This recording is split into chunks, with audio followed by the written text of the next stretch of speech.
All right. Good afternoon and welcome. Thank you everyone for joining us for this webinar, Afghan Refugees, 3 years since the Taliban takeover. Maryknoll Office for Global Concerns works on behalf of the Maryknoll Fathers and Brothers, the Maryknoll Sisters, and the Maryknoll Lay Missioners to elevate insights from the lived experiences of missioners to the seats of power where change can be made. And that is why we are so glad to have Iqbal Ahmad joining us today to tell his story as an Afghan citizen and an advocate for peace. Iqbal Ahmad graduated from the American University of Afghanistan and worked as an analyst for the Ministry of the Interior under the former Afghan government. He arrived in the United States in August of 2023 from Turkey and is currently in the asylum process. He is now completing his master's at the Keough School of Global Affairs, University of Notre Dame, with a concentration in international peace studies. And without further ado, I'll turn it over to Iqbal. Thank you, Thomas, for the introduction and organizing this webinar.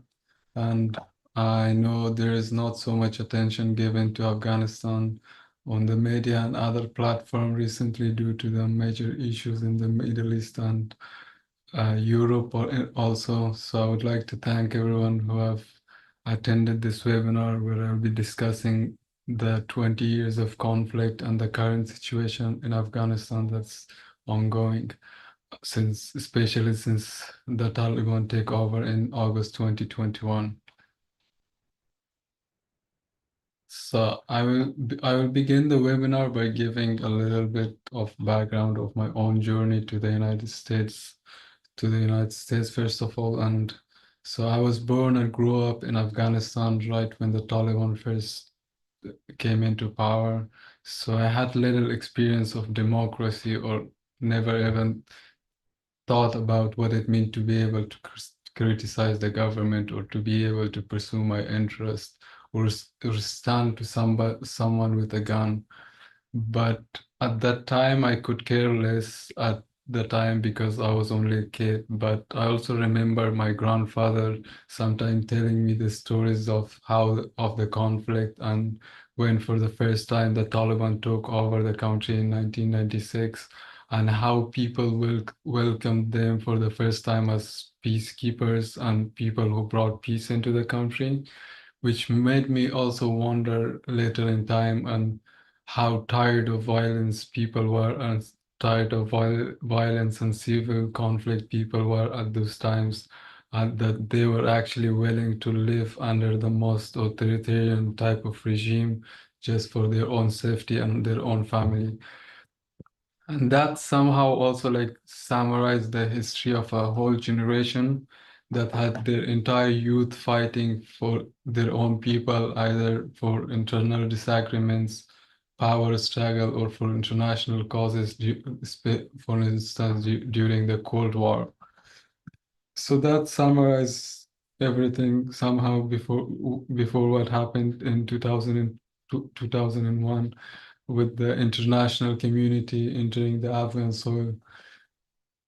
On the one hand, so it was an entirely new beginning for the Afghan people. The Taliban obviously viewed it as an occupation of the country as they were completely taken out of power and the political space. But we, as an ordinary Afghan, thought of it as a new beginning or a beginning of something new. So we were very excited when that happened.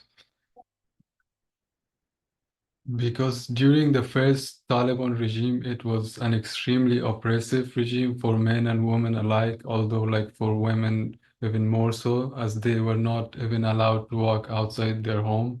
There were no education or school system for girls, despite there were some educational centers that were provided and supported by the international communities, but it was only limited to offering education up to a certain degree for girls and women, and it was nowhere near even the high school level. So, and I also like remember my parents fancying to travel to neighboring countries so my sisters would continue their education.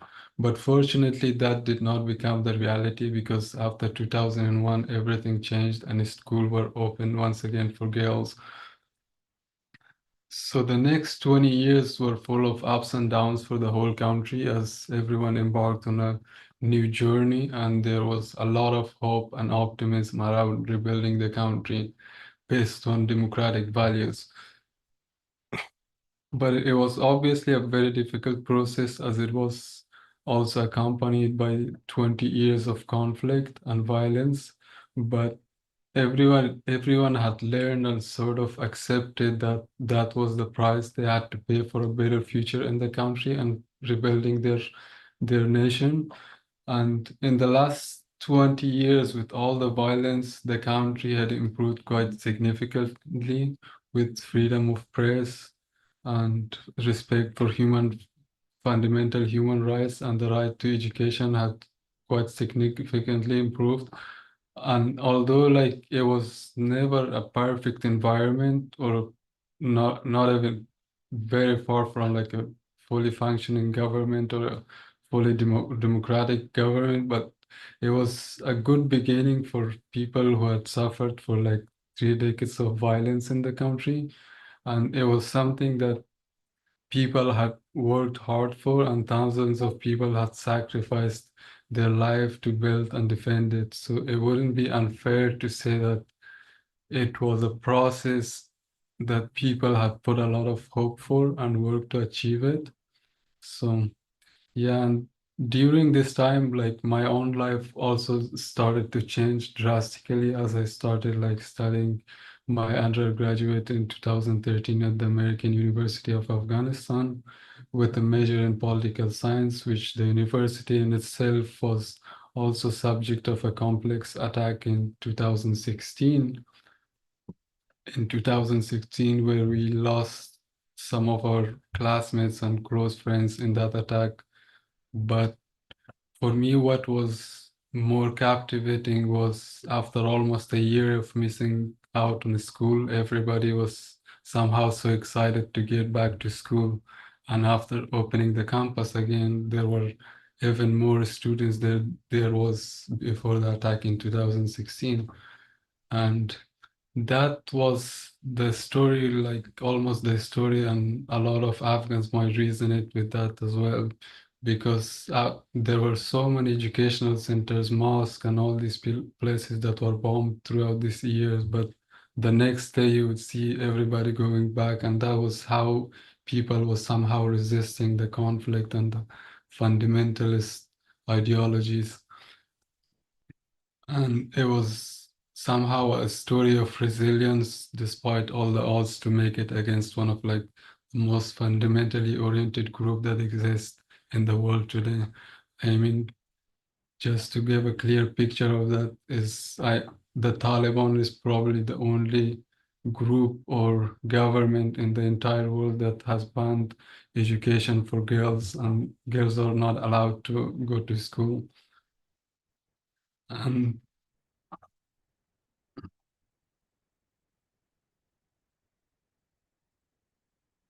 and but even more so throughout like these 20 years, and especially after like 2014, with the international troops reducing their direct involvement and only supporting the Afghan National Army in the supporting role, we had by that time already realized that there was no military solution to the conflict in the country, regardless of who might be right or wrong, or who might be fundamental or liberal.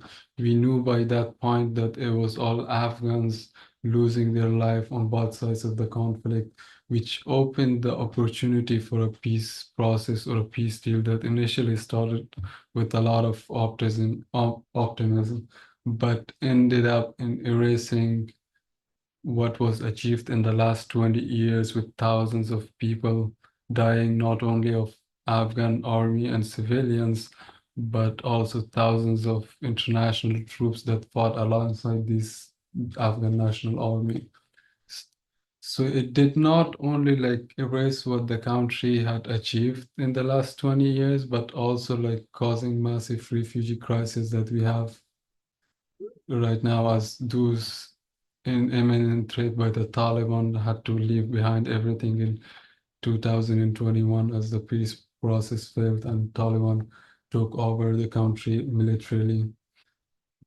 And I would have loved to like use a lot of the pictures I had taken for these slides, but there's because when the Taliban took over and there was search everywhere, so I basically don't have anything from pre 2021 in my phone. I had to get rid of all my galleries, documents, and everything just for my own safety.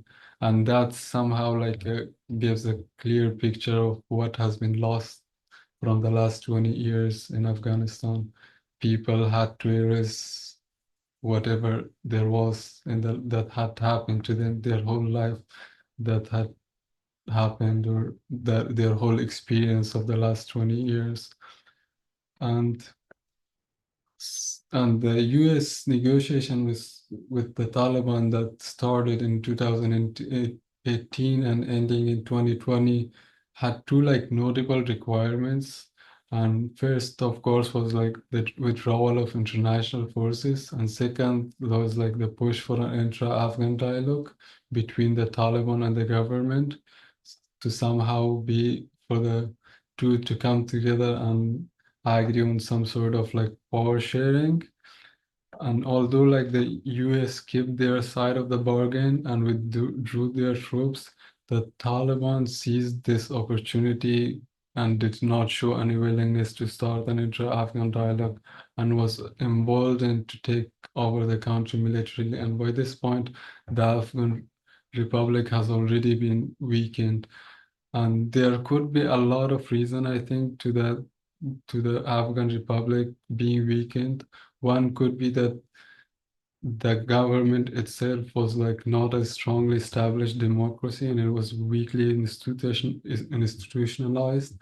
So as much as democracy can be good in that sense, but also like if it's strongly institutionalized, it can be like the voices of the people and government itself could be like diverse into different voices and with no clear communication and all those things. So that was one thing, that the government itself had no strong representation, and one of the reasons probably why it was also sidelined from the peace negotiation between the Taliban and the US to the extent that it was.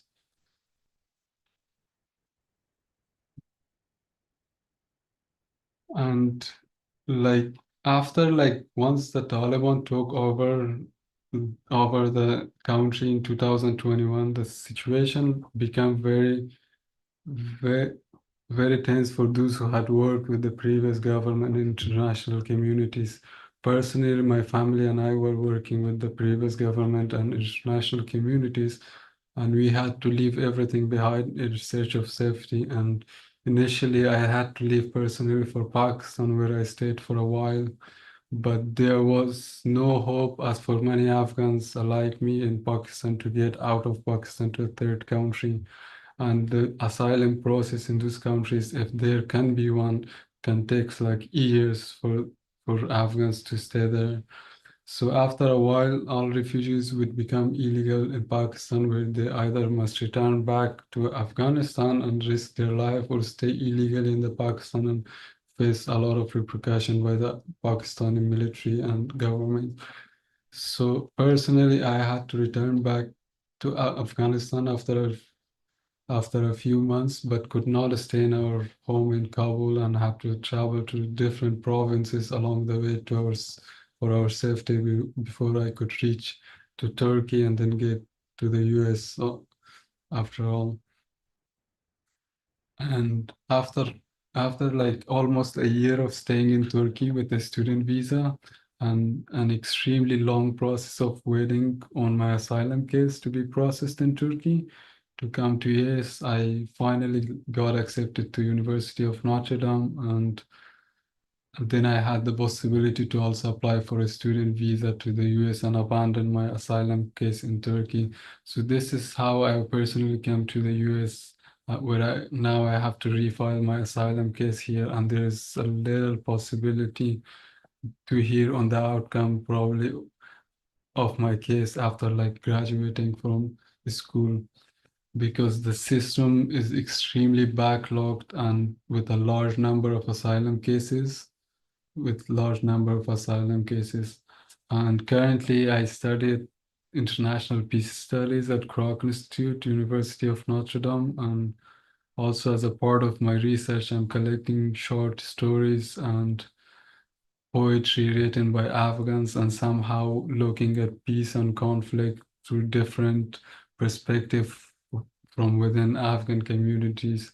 But it's also like worthy to mention that I was also very fortunate enough to be able to get accepted to study here and be able to apply for a student visa, which is not the case for many fellow Afghans who find themselves in imminent danger either inside Afghanistan or outside Afghanistan.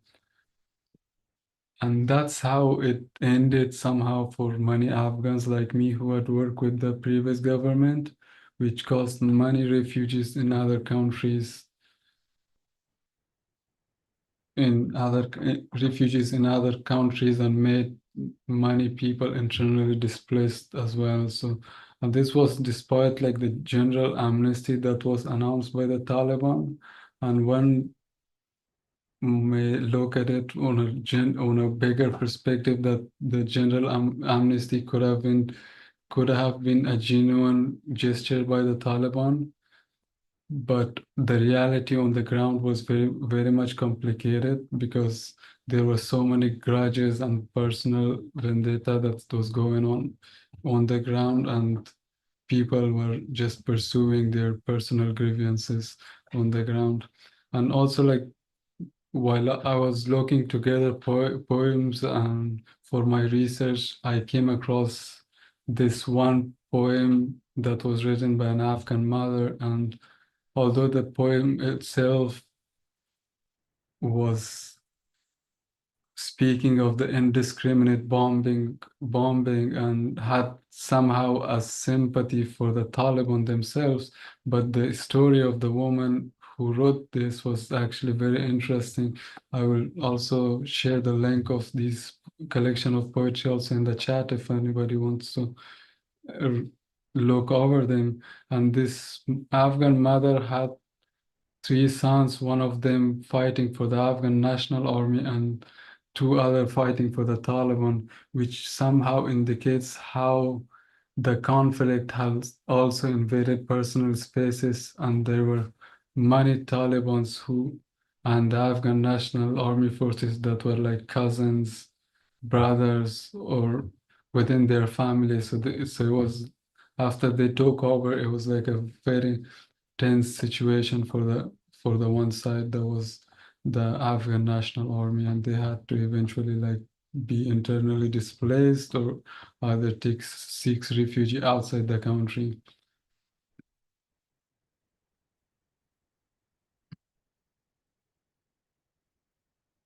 And as of today, I would say like the general population of Afghanistan lives with like economic hardship, as the government itself was one of the major sources of job. And now the Taliban does not accept them in the government due to their ties with the previous government. And on top of that, economic sanction that's put out there, although aimed at putting pressure on the Taliban's government, has also put a lot of pressure on the general population. Just like any other economic sanction that's put out there, it's ultimately like the general public that suffers as well. And in no way I would like to argue for the reduction of economic sanction or unfreezing of the US fund, the Afghan assets by the US, which would only enable the Taliban to be more oppressive. I do think there should be some level of accountability, but at the same time, these policies also like it's also important to consider that it also hurts the Afghan general population, which around less 90% of them lives under the poverty line. So, but also like on the other hand, like any form of, as of today in Afghanistan, after they took over, like any form of fundamental human rights and freedom are being suppressed. There were many women who took it to the streets to protest for their rights, for instance, uh, for their right to education or right to work. But these peaceful protests were violently crushed, and some were even shot on the streets in the capital as they protested. And it's even more saddening to think, because some of these women are actually the sole breadwinner of their families, and most of them have lost their husbands in the last 20 years of the conflict. So they don't have much of a possibility except for them to work for their family. And these are the human hardships that's going on after the Taliban took over the country. And aside from like the internal situation or this internal struggles that's going on inside the Afghanistan, there the situation, the Afghan refugee situation also faces a lot of hardship outside the country, in any other neighboring countries or even in the United States, because most of them live with an uncertain situation and future. So many of these Afghan refugees that came to the United States, for instance, in particular, were either evacuated or coming through borders, were given temporary protection under the human parole system here, which is an emergency visa for people that come to the United States. But that is only offered up to like at most 3 years terms, and since it's a temporary protection, they are somehow situated in a legal limbo here in the United States. Like my family and I had to travel to different countries, some remaining in Afghanistan, some remaining in Turkey. But fortunately, all my siblings have arrived here in the US, with the last one actually joining a week ago. So that was a sigh of relief for us, for all of us.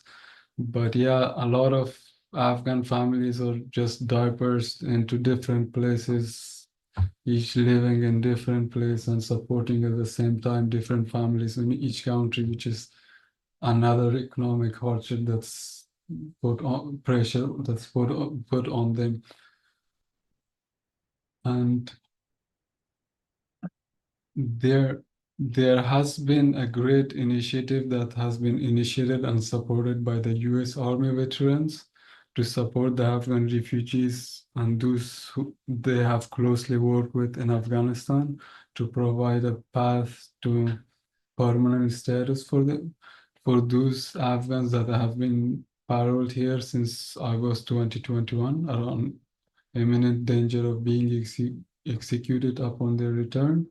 So the situation now for most of us has become worse, as their parole term has ended with nowhere to return, and the bill or act that was introduced to the Congress under the name of Afghan Adjustment Act initially, and then now changed to its title to Fulfilling Promise to Afghan Allies Act, which I will share the link in the summary or link of it in the chat here as well. This bill could have actually solved the problem by moving their temporary status to a permanent one, but that has been postponed until after the election, unfortunately. And now most of the Afghan situation refugees that are here, parole status ends as well. It has either ended or ends soon, which would effectively give them an illegal status in the United States. There has been an effort by the Biden administration to reparole them, which would avoid them become illegal for now in the country. Although it's not like a permanent solution, but it would be a great step in solving the current situation temporarily until after the election. There would be efforts to actually make decision on the fulfilling on this bill, which is the fulfilling the promise to the Afghan Allies Act and Afghan, or previously known as Afghan Adjustment Acts. So a lot of help is actually needed in supporting this bill in the Congress currently because it has been sidelined or postponed for a very long time, and it puts a lot of Afghan families that are here in the United States and their status has become illegal, and all the economic hardships and all those things that come along with it. So as well, so in the next administration, so there's a lot of help needed in pushing for this bill, and also like in the next administration decision to parole these Afghan refugees before they become illegal and with nowhere to return. So any effort in this regard will be hugely appreciated by the Afghan communities here in the United States. And with that, I would end my presentation and probably hand it to Thomas. Thank you so much, Iqbal, for sharing your personal story with us. We're very grateful that you could entrust us with that. Um, and I want to reiterate what Iqbal shared about the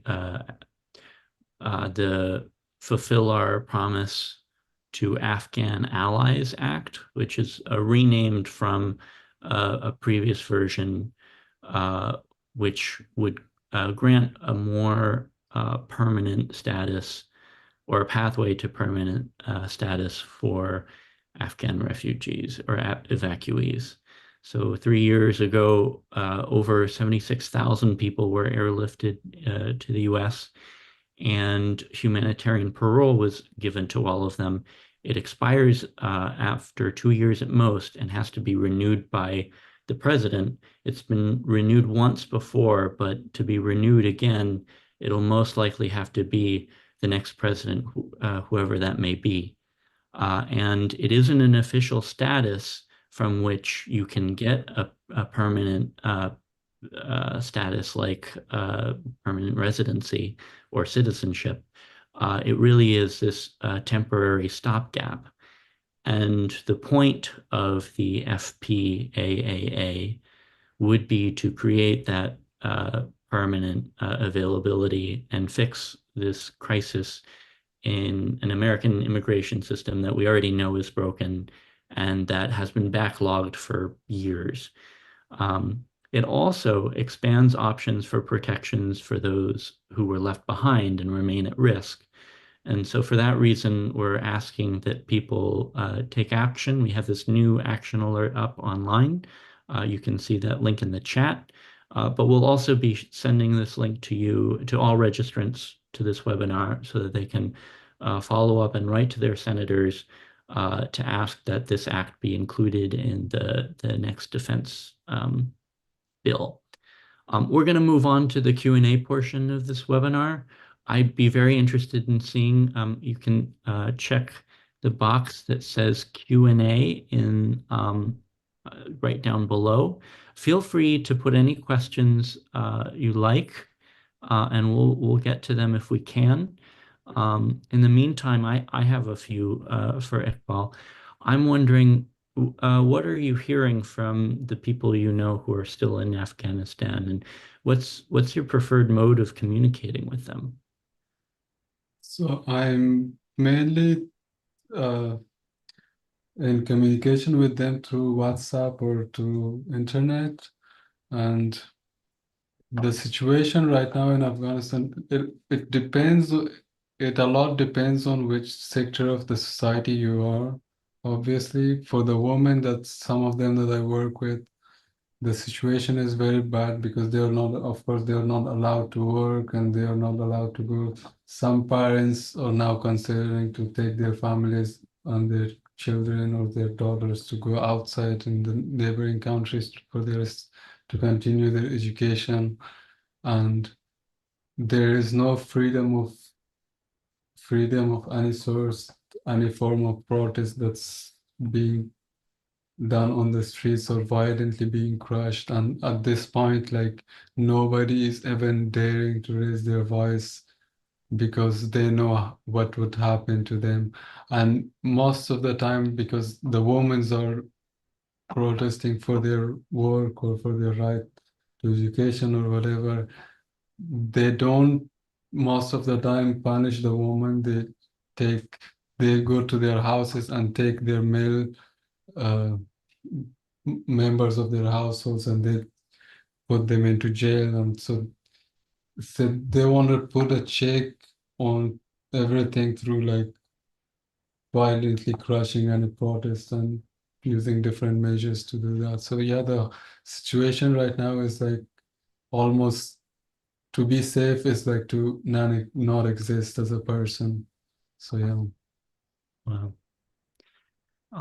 On some positive news, I know you'd mentioned your sisters. Can you tell a little bit more about where they are now? Yeah, so my two of my sisters are here now in the United States, and one of them actually recently got accepted to University of Columbia, and so she also joined us uh, a week ago, and now she's in New York studying there. And also, like my brother also joined us here this year, and he got here through an asylum case, which I happened to abandon when I was in Turkey, but then he pursued that, and took him for a while to come here. So yeah. Fantastic. And one more question before I turn it over to the Q&A portion. And feel free, everyone who's attending, if you have any questions, to put them in. But if you could just speak broadly about what you hope for the country in the future. Yeah, sure. So there, from an Afghan perspective, I don't see so much happening in the next few years because the opposition to the Taliban is currently like very scattered across. They don't even get along with themselves, and that somehow, I don't actually like push or argue for like another resistance that's going on. I don't think that's a solution. That's what the Afghan has been trying to do for the last 20, 30, 40 years. And that is never the solution, which also like gives a perspective of like the political deals that's happening in most of the countries. Like the Afghan conflict has always been like solved through political deals that the Afghans themselves had never participated. And now, after like the political deal that happened recently, it might at some point the resistance that's going on against the Taliban might get a lot bigger and bigger, and that would eventually again start another civil conflict that again might be end in another part of like political deal, and it somehow never ends. So on that side, I have no hope, but at the same time, I hope like there would be enough international pressure or pressure from neighboring countries for the Taliban to at least show some level of flexibility in allowing some form of l- liberalizing people a little bit slowly over time that might actually gain something. Well, thank you for that. Turning now to audience questions, we have a comment from Reverend Charlene Belsom-Zelmer. We are working now to get it out of the Senate Foreign Relations Committee today. Thank you very much, Reverend Charlene. And she asks, is there an actual green zone or a protected space that is recognized by the Taliban so that those who we want to extract can be safe until they can get transported out? That this was actually the case when the so so the Taliban came on like August 15 of 2021, and the last international forces that left the country was like in end of August. So that was the 15 years that there was some green zones where people could be evacuated. But at the moment, like the Taliban has like good grip of the whole country, so there is no place that would be safe for most of the people. And those who are very much in danger are either out or either in hideout or most of them already killed. Another question for you. Uh, Robert Cook says, "Thank you, Iqbal. How did you find out about Notre Dame when you were in Turkey, and be able to head over to that institution?" So when I was in Turkey, I I decided to like pursue my further education and pursue my master's. And because of everything that happened in Afghanistan, and because I was also like working with the media where I was covering like the conflict and everything, and also like the political process, the peace deal process, following that very closely. So I decided to pursue a degree in peace studies, and doing a good research, I realized that the Kroc Institute would be a good place to pursue that dream. Another question for you. In addition to the United States, in what other countries, if any, are there significant numbers of Afghan refugees? I would probably say like the most number of Afghan refugees that are still refugees and have no permanent are probably like the neighboring countries like Pakistan and Iran. And those are the refugees that's probably in most dire need of any help. But because those who has made it to the United States or those in other European countries, they consider themselves probably the luckiest of all those that have got out of Afghanistan. But the majority of the Afghan refugees are probably in Iran and Pakistan. A question. This might be a little technical. Most Afghans I know have moved from paroles or SIVs, technical term, to asylees. Do you have any idea of approximately how many Afghans are still parolees and have not gotten asylum, or are not waiting for their asylum application to be processed? I would say I don't know the exact numbers, but there are a significant number of Afghan that are still in parolees. And even if they move to, because I'm also an asylum process, it takes a long time for them to get approved, and for them, because on the process of asylum they're not even allowed to like to apply for work or to have a work permit and all these things. So it's even if they it's a long process before they get actually hear anything back from us.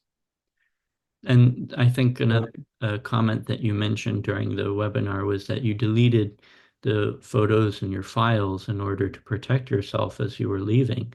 So I wonder if that's complicated your process and trying to get the protection that you need. Well, yeah, that is true.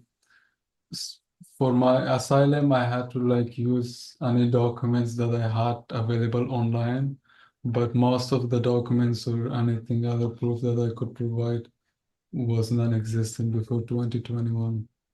Mm. And I have a question. There was a recent New York Times article about how the Taliban has codified some of the most stringent uh, laws against women. Could you tell us what a day might look like for a woman in Afghanistan right now? Would she in any way be able to even leave the house or take public transportation or go to the store? I would say, like from my own personal experience, that I was there in Kabul for a little while in Afghanistan after the Taliban took over. It has changed quite a bit since their first regime that was in 1996. there are some women that go out for their shops and these things, but since then, they're just like this decrease. Last time I checked, probably like 5 months ago or something, there was 115 decrease that were only issued on the rights against women. So it started when they first came. So it started with a little bit of good face image to show for the people just to calm the panic. But since then, they have changed like so much of their policies, and they take it more and more harsh on people and the women specifically. So it could be very hard for women to be a woman in the country right now. Thank you for that. Um, I think we have time for one more question. Let's take a look. That's true. We have a message. I believe that Afghan SIV holders are all on a pathway to citizenship. Green card holders upon arrival and can request naturalization process within 5 years of solid residency. Thank you for that. That's helpful to know. So the people who got this specific designation of SIVs, which is a special immigrant visa, do have a lot of these rights and abilities when many do not. All right. So seeing no further questions, I just want to say thank you so much, Iqbal, for sharing your story. And thank you to the many participants who participated today and came in solidarity with the Afghan people, and for asking questions. The Maryknoll Office for Global Concerns has a number of other webinars and events on our websites, including action alerts that you can sign up for. We'll be including some of those in the links for when this event concludes. You can take a look at our website to sign up on your own and take a look at some of the other resources we're providing, including coming in October on Wednesdays, a series of election-focused, policy-driven webinars that will help us consider how some of the policy issues fall in line with Catholic social teaching. So be sure to be on the lookout for that, and also be on the lookout for an email going out later today with the recordings for this event, as well as the slides and all of those other resources we mentioned. Again, thank you all so very much, and I hope we see you soon.